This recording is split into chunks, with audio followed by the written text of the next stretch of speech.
en Radio Sur de Los Ángeles, como buen día viernes, junto a nuestro profesor Alejandro González, el profesor preferido de esta emisora. ¿Cómo está, Alejandro? Pensé que iba a decir otra cosa.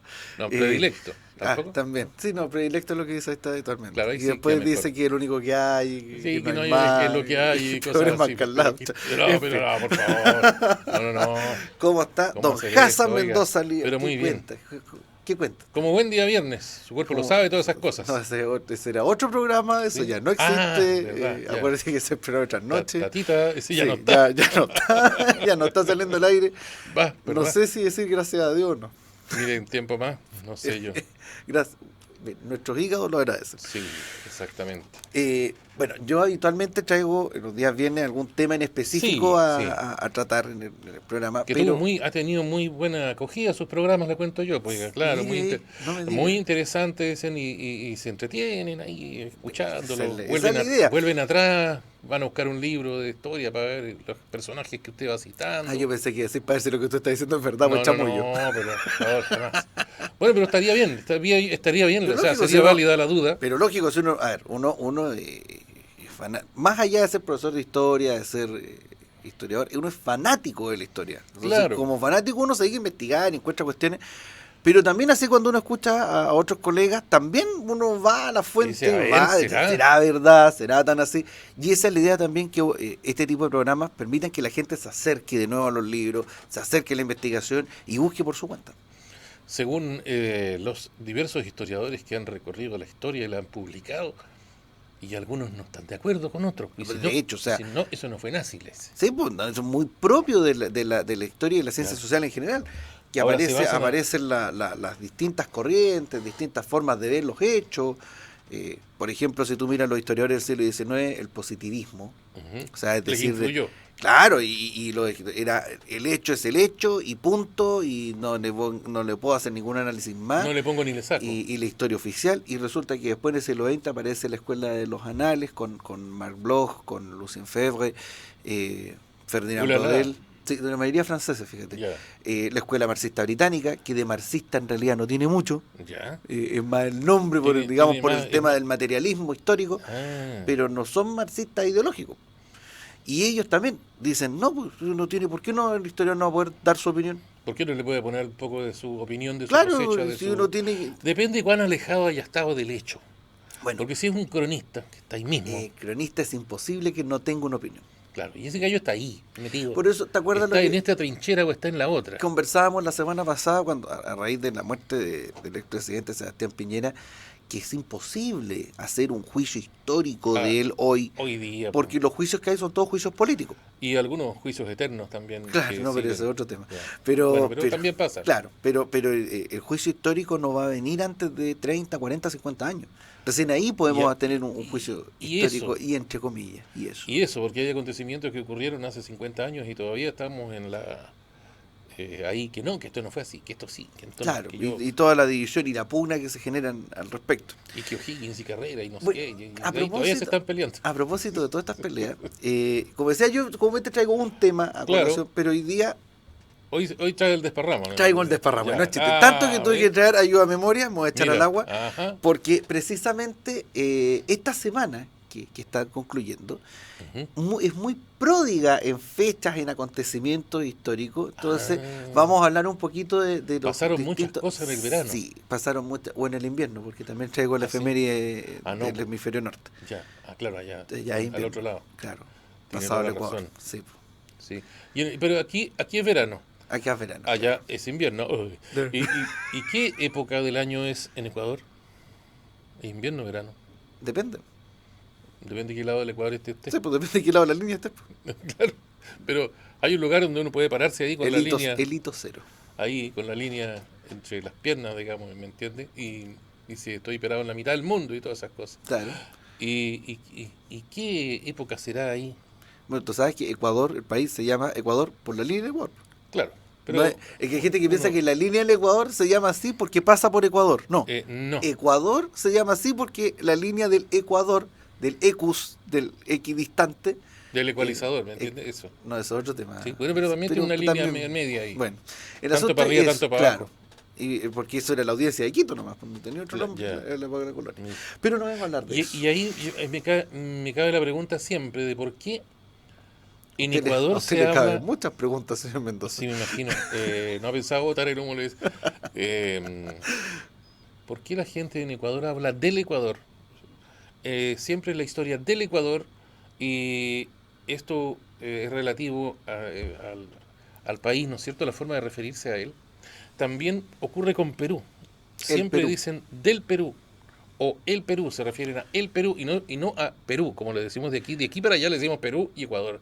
Ellos hablan el Ecuador y el Perú. Por ejemplo, si tú miras la historia francesa colonial, cuando hablan del periodo colonial, hablan del Canadá, no de Canadá como país, como institución.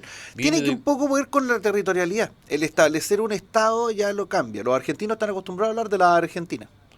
Mira. Y nosotros lo decimos el Chile. Por eso, porque hay un concepto más territorial. Por ejemplo, tú te das cuenta que hablamos de la región del Biobío y de la provincia de Biobío. Claro, que es la relativo a. Porque la región se refiere al río propiamente tal, pero la provincia es netamente el nombre de la provincia. Entonces no es la provincia del Biobío, ni la región de Biobío. Como es la región del Biobío y la provincia de Biobío.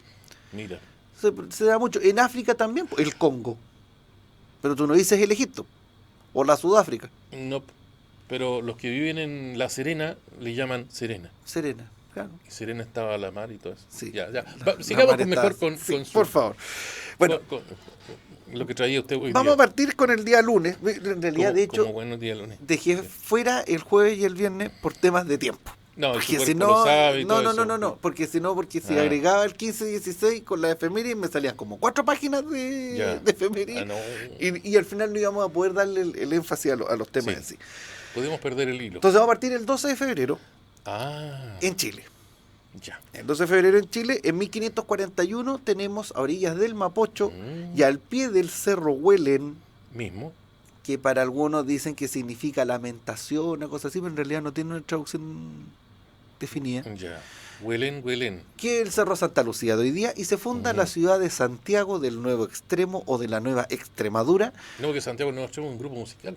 También, pero se llama así por la ciudad de Santiago del Nuevo Extremo. Ya. De hecho, La Serena también se llama algo así como La Serena del Nuevo Extremo. Cuando recién la funda Juan Boón en 1544. Pero que estamos hablando de la fundación de Santiago en 1541, para que la gente no se confunda. Claro. Que la funda Pedro de Valdivia.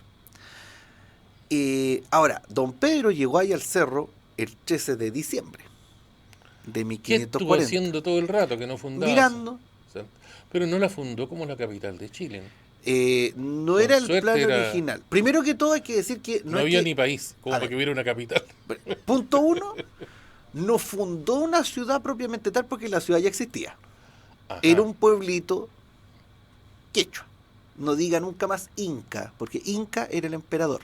No existe el pueblo Inca, ni la dinastía Inca, ni el imperio Inca, no, ya. Quechua. Y había un pueblo quechua, en realidad un pueblo picunche, dominado por los quechuas, pero que manejaba un curaca, que es como una especie de alcalde, una cosa así, y en ese pueblito fundan Santiago de la Nueva Extremadura. Y la plaza de armas, que todavía está en el mismo lugar desde la fundación, era la cancha. Cancha es un término quechua que representaba justamente lo que representa en España la plaza, lo que en Roma eran los foros, lo que en Grecia eran el ágora. Es decir, el punto céntrico donde se reunían los mercaderes, los comerciantes, los políticos, y se daba la vida social de la comunidad. Así que eso es la cancha. Y en esa cancha está la plaza de armas hoy día de Santiago. En la plaza de armas de Santiago, si tú te fijas, hoy día hay 3 placas con 3 mapas distintos. Y la primera placa, placas de bronce, tiene un mapa de sale una ciudad amurallada. Santiago nunca tuvo muralla. Pero según ese plano, que es de Felipe Guamán Pomada Ayala, que era un erudito quechua, mestizo en realidad, español con quechua, como acá había guerra permanente, pensaban que las ciudades en Chile eran todas amuralladas. Ya. Como en esta idea medieval del castillo, de la ciudad protectora. Bueno, no, ninguna ciudad amurallada. Pero el primer mapa de Santiago muestra que Santiago es amurallado. Bueno, esa es ¿por qué se llama Santiago? Uno, por el patrón de los españoles, Santiago Apóstol, Y además del nuevo extremo o la nueva Extremadura, porque Pedro de Valdivia nació en la provincia de Extremadura, en Ahí España. está. Y existía un pueblito que se llamaba Santiago. Pero él no nació en Santiago, él nació en La Serena de Extremadura. Por eso cuando ordena la Mich. fundación de La Serena se llama La Serena del Nuevo Extremo o de la Nueva Extremadura. Mire. Y de hecho, en la gobernación propiamente tal se le denomina Nueva Extremadura. Mire. Las gobernaciones en un principio tuvieron esos nombres. Después el Virreinato de México se llamaba Nueva España. Y el Virreinato del Perú se llamaba Nueva Castilla, Nueva Granada. ¿Te das cuenta? Los territorialidad utilizan Nueva Toledo, que era más o menos la zona norte de Chile, que era la gobernación que tuvo Diego de Almagro, etcétera. Se les dio esos nombres. Nueva León hacia el sur. Entonces ya tenemos esa, en 1541, y en 1552 también está la fundación de Valdivia, por el mismo Valdivia, que no quería ponerle Valdivia, pero lo convencieron de ponerle Valdivia. ¿Ya? O sea, él no quería. Él no quería, pero... no, porque era modesto. Claro, pero le insistieron tanto que le puso Valdivia igual. Entonces esas dos fundaciones son en el siglo XVI, un 12 de febrero. Avanzando el siglo XIX, en 1817, el 12 de febrero, tenemos la batalla de Chacabuco, que es... según algunos, un triunfo de San Martín. San Martín no combate en la batalla de Chacabuco. Combatió una sola división del ejército de los Andes, que era la división de Bernardo Higgins, contra todo el ejército realista que se había concentrado en la cuesta de Chacabuco, dirigido por Rafael Maroto, que después va a tener una destacada participación en la historia española, sobre todo en las guerras carlistas, Mich. como comandante en jefe de los carlistas. Mira. Otro día vamos a hablar de los carlistas, por si acaso, porque también ahí tenemos paño para cortar, hasta el día de hoy. Cada vez son menos, pero todavía existen. Carlistas, para quien no lo sepa, son los que falta. desconocen a la rama reinante de los Borbones y Claro. siguen a otra rama que eran los... Muchos de ellos se llamaban Carlos, por eso la línea carlista. Mira. Y de hecho los mismos carlistas están divididos en dos, Va encima. en dos corrientes. Pero eso lo vamos a analizar otro día. Digo, te va por otro día. Junto con los alejandristas. No, esos son otros, esos son en la dinastía rusa. Ah, Aunque te rías, existen. Y en Mira. Yugoslavia también. ¿ve? Como dijimos entonces, la batalla de Chacabuco, y por lo mismo en 1818 se da el primer aniversario de la batalla de Chacabuco y la jura de la independencia. Ojo, la jura de la independencia que no es lo en mismo. Santiago, que no es lo mismo que la declaración de independencia y la proclamación de la independencia. Acá se produce, Bueno, al final, ¿quién celebramos? cuando celebramos el 18 de septiembre, la primera junta de gobierno, ¿no? Nada más. Y Nada la más. independencia. Todo el mundo celebra su independencia y nosotros, ¿qué? No, todos celebran la independencia. Los mexicanos celebran el grito de Dolores, que en el fondo es como lo mismo. Ah, el grito, ¿verdad? En El Brasil grito, celebran el grito. grito de Ipiranga. El grito, grito, dijo Marcelo. Sí, también. Cachureo. Claro. Ese también es importante. Claro, acá lo que pasa es que, según algunos historiadores, sobre todo los de la región del Maule, dicen, no, la independencia, la declaración de independencia se firmó el 5 de enero de 1818 en la Casa Colorada, que se conoce hoy día como Museo Higginiano en Talca. Por lo tanto, por eso ellos hablan de la cuna de la independencia, la ciudad de la Otros que independencia. no, que en Chillán, no sé qué. No, cuestión. en Talcahuano. En Talcahuano. Mira, Talcahuano. Y no existe el original de la Declaración de Independencia. O sea, ¿en qué quedamos? Te explico. Faltó el notario ahí. En aquella época ya existía estaba don Bernardo Higgins como director supremo. 16 de febrero de 1817 asume Bernardo Higgins como director supremo. ¿Ve? Hoy día Mira, como hoy. mira. Bernardo Higgins era director supremo y estaban sitiando Talcahuano, donde estaban unas tropas realistas que habían arrancado de Chacabuco y se encerraron en Talcahuano en el sur. Y este sitio duró muchos meses. Y dentro de los hitos del sitio, en el morro de Talcahuano, arriba de un tambor, Bernardo Higgins Riquelme, de puño y letra, habría escrito la Declaración de Independencia en un papelito, la habría colocado enrolladita dentro de una botella y la habría lanzado por arriba de las murallas de Talcahuano. Ah, mira. Por lo tanto, la Declaración Original de Independencia no existe. No está. No está. La tiró por una botella. Y los españoles la tienen que haber quemado, O probablemente. capaz que todavía está dando vueltas por ahí en el... En algún momento aparecerá que caer en el morro de Talcahuano. El asunto es que Bernardo Higgins ese día vuelve a Concepción y en la casa del coronel Patiño, Simón Patiño, que estaba donde está la placita René Schneider en la esquina de Castellón con O'Higgins, para quienes se ubican en Concepción, cerca de los tribunales, Ya. frente al edificio de la Fuerza Armada, hicieron un carrete. Y dentro de los participantes de ese carrete estaba el ministro del Interior de Chile en ese momento, que era don Miguel Sañarto. Y Bernardo Higgins le dice a don Miguel: pásate otro. Redáctate otro documento más bonito, porque en realidad yo se los mandé así como bien a la Brutantequi. Me quedó medio chanfleado. Claro, entonces hagamos algo más bonito, y esa va a ser la declaración de independencia. Todo esto el mismo 1 de enero de 1818. El tema es que entre que esta carta, después empieza, mismo Sañarte dice, podemos hacerla más linda todavía. Y eso es lo que se redacta en Talca, un 5 de enero de 1818. Un amigo mío con mejor letra le dice que vive en Talca. Y después viene todo el repartir esta declaración por Chile. Pero se deja el 12 de febrero precisamente porque iba a ser el aniversario de Chacabuco, que era el primer triunfo, digamos, del ejército de los Andes. Y no está Bernardo Higgins en la jura de la independencia en Santiago, pero sí está San Martín como comandante en jefe, y Luis de la Cruz e Hilarión de la Quintana, que eran los directores suplentes, uno argentino y el otro chileno. Y ellos son los que hacen la jura de la independencia el 12 de febrero de 1818 en Santiago. Mira, y no estaba Higgins. Y no estaba Bernardo Higgins. Mira, o sea, al final firman la independencia unos argentinos. Nosotros, muy claro. Bien, fantástico. Bueno, acuérdate que conversábamos que el primer presidente era nacido en Argentina, hijo de chilena y de español. Claro, bueno, estamos en... Bueno, pero ¿para qué nos vamos a poner tan exigentes? Claro. Ya, en 1853, en lo que llamaban en ese tiempo Melipulli, que yo creo que no lo habías escuchado nunca. No, sí, me suena. ¿Te suena Melipulli? Sí, Melipulli. Ya, Melipulli queda en el sur de Chile, más específicamente en las nacientes del seno del Reloncaví, empezando el canal del Chacao. Y funda don Vicente Pérez Rosales, que andaba con todo este tema de la colonización, repito, en 1853, la colonización alemana, él era agente, y funda una ciudad. El presidente en aquel momento era don Manuel Montt, o Montt, como dice Álvaro Sala. Y don Manuel Montt dice, funden una ciudad y le coloquen Melipulli. Y Vicente Pérez Rosales le dice, no, le vamos a colocar Puerto Montt en honor a usted. Pero es que yo no quiero que se llame Puerto Montt, porque yo no quiero que sea en honor mío. No importa, ya está el acta hecha, está firmado y está ante notario. Así que la ciudad se llama Puerto Montt. Y sonaste. Por eso existe Puerto Montt. Ojo, cerca de Puerto Montt está Puerto Varas. Potofagas.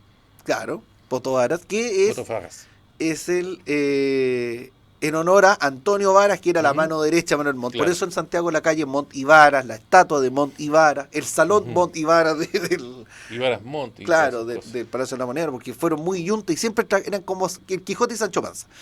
Ya. Uña y mugre. Poto y calzón. Andaban para todos lados. Sí. Mira. Y en 1915, para cerrar la efeméride estamos recién en el 12 de febrero. Sí, 12 de febrero, imagínate. Sí. Estamos recién en el 12 de febrero en Chile. Todavía falta la extranjera. El 12 de febrero en Chile se dicta la ley destinada a garantizar la libertad de sufragio, una ley electoral. En el fondo tenemos la intronización del sufragio universal en Chile. Sufragio universal obviamente entendido a todos los hombres. Todavía no existía el voto femenino, pero el voto femenino llega muy poco. Era universal, pero no tanto. Claro, pero llega poco después.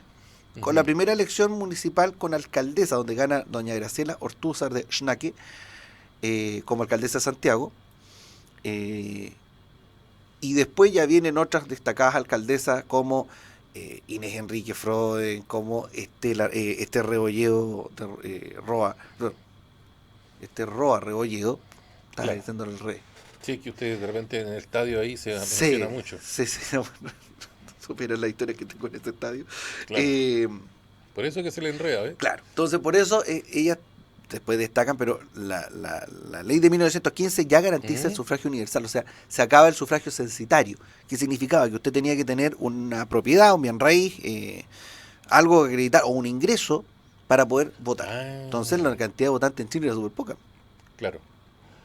Porque más encima te exigían ingresos de cierta cantidad de lucas para arriba, o de propiedades de cierto valor hacia arriba. No cualquiera vota. Claro. Entonces eso es lo que se llama el voto censitario, y eso es lo que rigió prácticamente a todo el mundo durante el siglo XIX. Muy pocos países decretaron libertad de sufragio universal en el siglo XIX. Y pensar que hoy día están algunos pensando que los que reciban ayudas estatales no debiesen votar. Hay algunos que están diciendo que deberíamos volver al voto censitario. Digamos, en cierta forma, porque los que reciben ayudas estatales es porque algún candidato las ofreció, Claro, votaron por él, en obtuvieron el fondo cohecho, obtuvieron el... sería una compra de votos con otro nombre, ¿no? Exactamente. Y estamos muy frágiles en eso actualmente. Exactamente. Ya, pues, sigamos en el... Vamos a pasar a las efemérides del resto del mundo el 12 de febrero. Ajá. En 1571 muere Benvenuto Cellini. Te preguntarás, ¿quién es Benvenuto Cellini? Ya, con cara de músicos. Y no, ¿No? el orfebre más grande de la historia. Orfebres son los que trabajan el oro. Es un escultor. Escultor y orfebre. Es considerado el orfebre más grande de la historia. Mira. Y muere en 1571, si mi memoria no me falla, en Florencia. En 1804, el 12 de febrero, muere Immanuel Kant, filósofo alemán, uno de los grandes filósofos y autor de la crítica a la razón pura, que si usted tiene el... Era muy crítico el hombre. Sí, si usted tiene la desgracia de leerlo, no porque sea un mal libro, al contrario, No, buenísimo. Si lo mandan a leerlo. Pero si lo mandan a leerlo, prepárese. Agárrate. Sí, no, uno termina léalo por placer, no por obligación. Sí, porque si lo lee por obligación va a terminar con surmenage. Claro. No, es muy, muy, muy complejo. Es más Ahora, o menos denso. Immanuel Kant es muy curioso, que es una persona que revoluciona la historia de la filosofía y la filosofía occidental completamente, sin haber salido jamás de su ciudad natal. Ah, muy bien. Él nació en Königsberg, que después se llamó Kaliningrado en la Unión Soviética, y muere en Königsberg, y todos los días salía de su casa, iba a la universidad a hacer clases y volvía a su casa. Y recorría el mismo camino. Era una persona muy rutinaria. Eso era Prusia, entonces. Prusia en aquel momento. Hoy día parte de... Después unos problemitas y quedó dentro de la esfera rusa. Sí, de hecho ahora pertenece todavía, a pesar de que está separado de Rusia territorialmente por los países bálticos, sigue perteneciendo a la Federación Rusa territorialmente. Y como te digo, ese gallo nunca exploró el mundo y sin embargo es uno de los más grandes filósofos de todos los tiempos, lo cual no deja de ser meritorio. Sí, po. Dicen incluso que en su lecho de muerte habría dicho que si él sintiera llegar la muerte, diría muchas gracias por todo lo que he vivido. Y que sus últimas palabras no fueron esas, sino que dijo, ya está, y se murió. Según los cronistas. Sí, está bueno. Jote para los pies. Fue rapidito. Muy bien. En 1809, en una granja de Kentucky,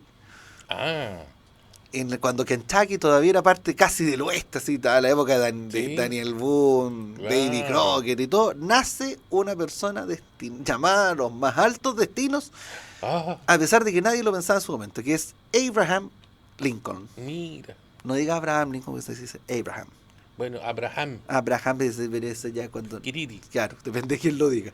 Claro. El presidente Lincoln nace en 1809, un 12 de febrero, en una granja bien humilde en Kentucky. Con suerte tuvo educación y así todo se transformó en uno de los más grandes presidentes de la historia de Estados Unidos, con discursos tan profundos como el discurso en Gettysburg, donde pronuncia esta célebre frase del gobierno por el pueblo y para el pueblo, que algunos deberían recordársela más frecuentemente.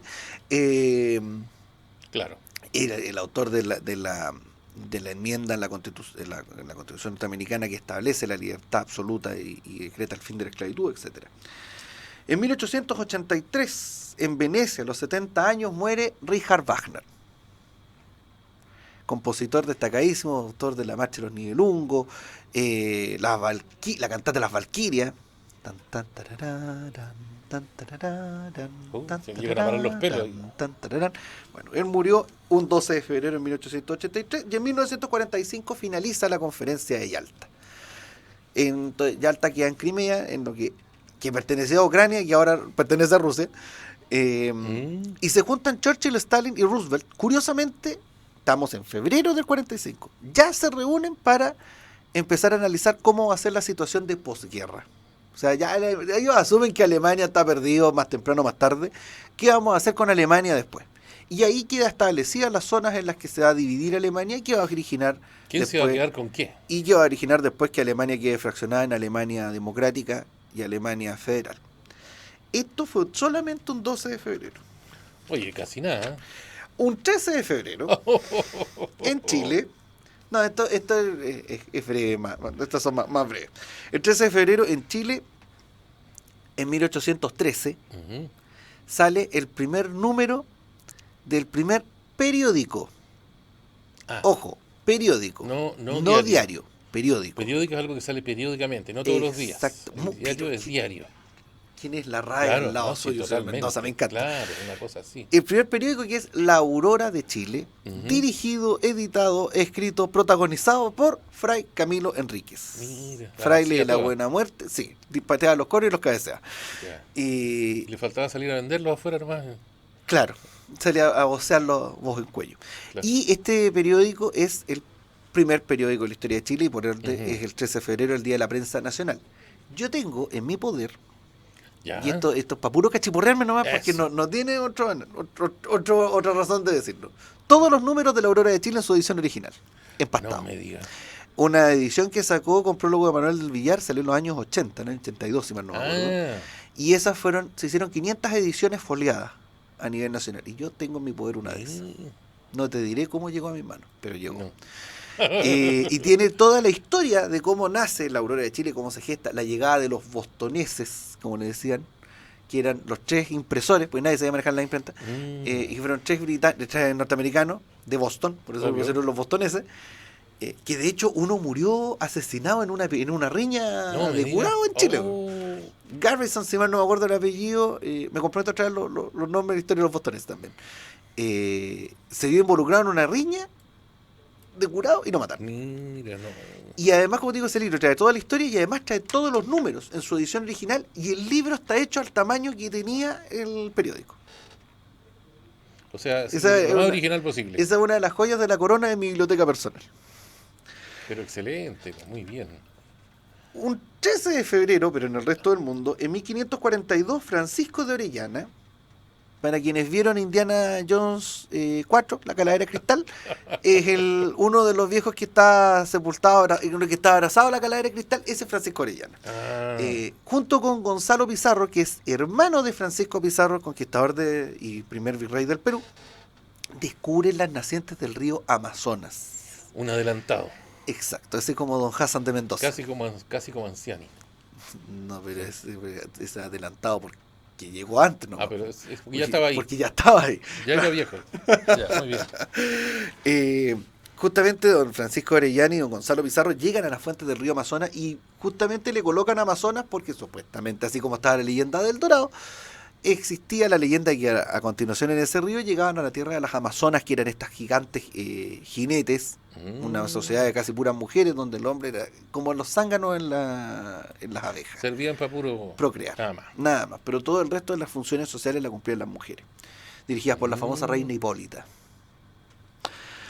Y en 1633, también el 13 de febrero, el astrónomo Galileo Galilei es detenido en Roma Por andar por con orden su- de la Santa Inquisición.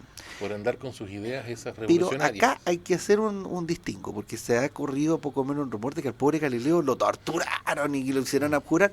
Y no, No. la Inquisición netamente lo amenazó con la Fue- excomunión. Fue muy amable. Y justamente Galileo, y aquí también esto es Ujú. otro mito que ha nacido siempre, Ya. que la ciencia y la religión se contraponen. Galileo era muy católico. Ujú. Newton también era muy católico. Y Galileo, precisamente por su Ya. catolicismo, Bueno, ya les. dice, está bien, yo no quiero que me excomunien. Y hace la abjuración. Eso. Es decir, niega todo lo que... en este caso era la teoría de que la Tierra giraba alrededor del Sol. Claro, reculo lo dicho. No se Exacto. preocupe, no se ofenda. ¿Para qué se.? No Pero vamos a hacer dice la problema. leyenda que cuando Ya. Galileo hace la abjuración, queda esto registrado sin embargo- y lo hacen firmar, cuando se va retirando el salón, mira hacia atrás y dice, Epur se mueve. Ah, Que es decir, pero igual se mueve. claro. O sea, da lo mismo que me hagan negar las cuestiones, no van a poder cambiar lo que es fáctico, lo que es la ciencia. O sea, Claro. aunque yo diga que no se mueve, igual se va a seguir moviendo. Estamos en ese pequeño punto azul. Claro, a los choros. Claro. ¿Qué tal? Y después te la Estamos en ese pequeño punto azul suspendido en el universo, esa mota de polvo. Claro. Había una representación de estos pueblos del Valle del Indo, muy Ujú. antigua, que supuestamente en base a una leyenda, ¿Ya? hicieron después en el siglo XVIII y XIX una litografía con la representación que salía que el mundo estaba sostenido sobre 4 elefantes que a su vez descansaban sobre una tortuga gigante que a su vez estaba posada sobre una serpiente enrollada que se mordía la cola y que hacía el arco del cielo. Y ese sería el tiempo. Y eso sería el planeta. Ya. Y obviamente sería redondito, pero sería como una pelota de fútbol americano, pero cortada a la mitad. Una semiesfera. Y bastante, claro, al final Y anda bastante cerca, claro, porque no es una esfera. exactamente. Bueno, ya vamos a pasar al 14 de febrero para que el señor Mendoza empiece a Claro. respirar y porque nos están empezando a interrumpir, para variar, no es caso. Claro. La gente que hace programas más tarde, qué vergüenza. No sabe nada que los vamos a dejar por estar afuera. Claro. El 14 de febrero, en Chile, en 1879, se produce la toma de Antofagasta. En el fondo es el inicio y es la declaratoria propiamente tal de guerra a Bolivia.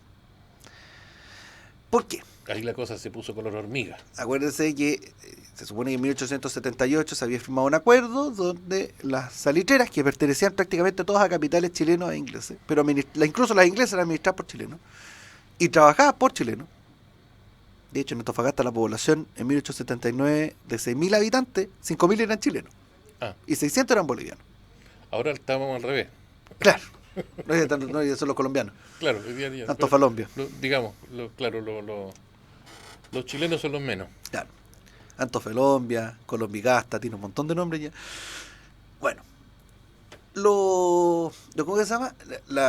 El gobierno de Hilarión Daza, el gobierno boliviano, firma un acuerdo con el gobierno chileno donde se comprometen a que durante 25 años no se les va a aumentar el impuesto a el salitre, al quintal. Eran impuestos de centavos. Adivine. En la época, pero centavos eran plata. Pues. Y con la cantidad de quintales de salitre. O sea, Claro. Bueno, Hilarión Daza dice, no, yo no necesito plata, así que le cobramos nomás el impuesto. ¿Y qué tanto? Mire. Y si no lo pagan, requisamos la salitrera. Y más encima, el gerente de la salitrera lo metieron preso. Ahí tenés. Y el gobierno chileno no iba a aguantar esa cuestión, pero curiosamente, antes de que saliera esta orden de Daza, ya habían unos barcos, el Cochrane, el Blanco Encalada y otros más, que estaban fondeados en la bahía de Antofagasta. Misteriosamente. Claro, con tropas de desembarco comandadas por Emilio Sotomayor Baeza. Participaron varios de los héroes que después van a destacar, como Eleuterio Ramírez y todos, participan en esta toma de Antofagasta. ¿Cuáles eran las fuerzas que defendían Antofagasta? 60 policías. Comprenderás que la toma de Antofagasta en el fondo, y más encima de los 5.000 chilenos que echaron los barcos y sacar las casas todas embanderadas. No, fue una fiesta al final. Mira. Pero es el hito que marca el inicio de la Guerra del Pacífico, un 14 de febrero de 1879, y esto ya lo habíamos conversado hace algunos días atrás. En 1945, 14 de febrero, Chile le declara la guerra a Japón. Claro, los japoneses me imagino que no podían dormir. Claro, y como señalamos, la acción de guerra de Chile contra Japón fue cambiarle el nombre al Parque Japonés de Providencia y colocarle Parque Gran Bretaña. Oiga, estamos más que pasados, de cuento. Pero para ir terminando, sí, porque hágale estamos resumen. con los últimos... Sí, hágale nomás. El 14 de febrero en el mundo, en 1502, se promulga el edicto de los Reyes Católicos que expulsan a los moros de España. La expulsión de los moros en 1502 y la de los judíos de 1492 generó una de las primeras crisis económicas registradas en la historia. Mira. Solamente subsanada por la conquista de América. O sea, si los españoles no conquistan América, la economía española se da las pailas, capaz que hubiera sido una colonia francesa. Mira. En 1779, Vinieron a hacerse la América. en Hawái muere James Cook, por andar, uno de los hombres que dio la vuelta al mundo en su momento en barco a vela, explorador británico, y que coloniza, es el descubridor y colonizador de Hawái. Mira. Y los hawaianos malinterpretaron una señal desde el barco y los atacaron a los hombres que habían desembarcado en Choyo Cook y se los comieron. Uy. En 1879 en el mundo, la Cámara de Diputados de Francia ratifica recién la marsellesa como el himno nacional. O sea, antes se cantaba, por cantarla, era muy asociada a la revolución, pero no se consideraba el himno de Francia. Y en 1929, y este es uno de los hechos más famosos del 14 de febrero, la famosa matanza de San Valentín en Chicago, donde mueren acribillados 7 mafiosos rivales de Alphonse Capone, más conocido como Al Capone. Ese mismo, el que ponen los discos. Y obviamente recordar que por algo se celebraba San Valentín, este santo mártir, que decía la leyenda que era porque cazaba a la gente en sí. No, la prohibición que que rompía San Valentín era que casaba a los soldados, pero a cambio de que se convirtieran al cristianismo. Bueno. Entonces el emperador Diocleciano dijo, me está revolviendo mucho el gallinero, no me está conviniendo. Y lo martiriza. Por eso es el santo de los enamorados, el amor imposible y todo eso que se celebró el día miércoles. Así que estas son las efemérides que traje esta semana, ya que nos estaban cortando, me impiden expresarme libremente en esta emisora. Qué feo. Está bien. Sería todo, muchas gracias. Nos vemos la próxima semana. Chao, chao.